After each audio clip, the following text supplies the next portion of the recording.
What's up, y'all? It's been a minute. It's been like 2 weeks, but today, hopefully, we are going to be installing. We're going to be installing this big old thing. Nice shiny chrome alternator. I'll leave the link in the bottom of the video. Pretty good price. I paid like $150 for it. It's a 100 amp one-wire alternator from jags.com.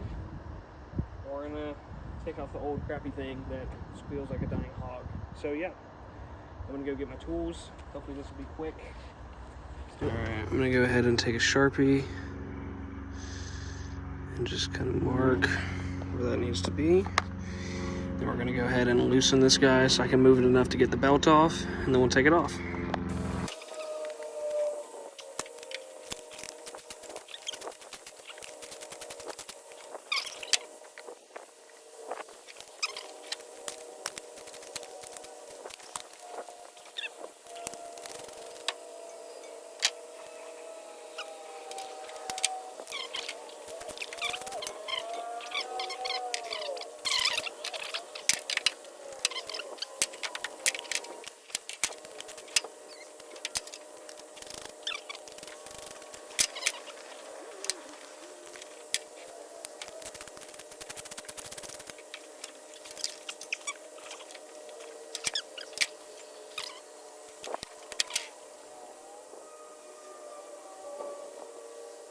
So for me, for future reference, when you look at this chopped cable with the blue heat shrink, this is the old, this is the 3 wires that went to the old alternator.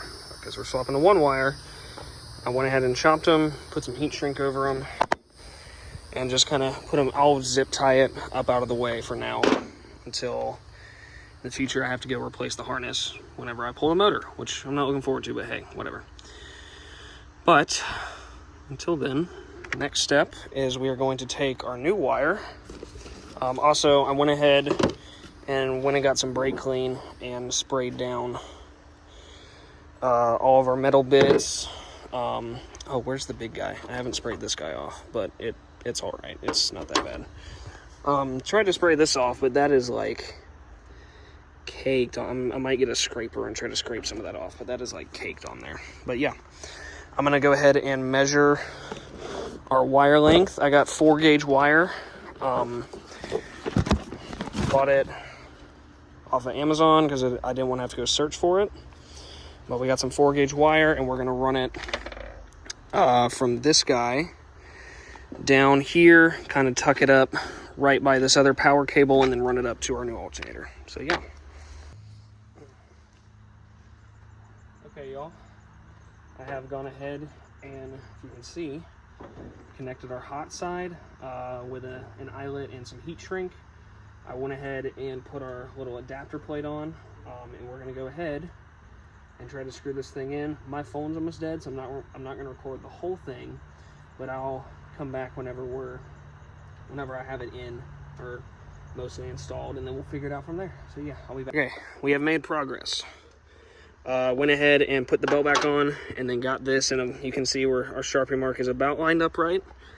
The video that I watched said you want about 1/4 inch of play, and that's probably a little more than 1/4 inch, but I can always loosen this guy and pull it over just a little bit more, or get one of my buddies to help me.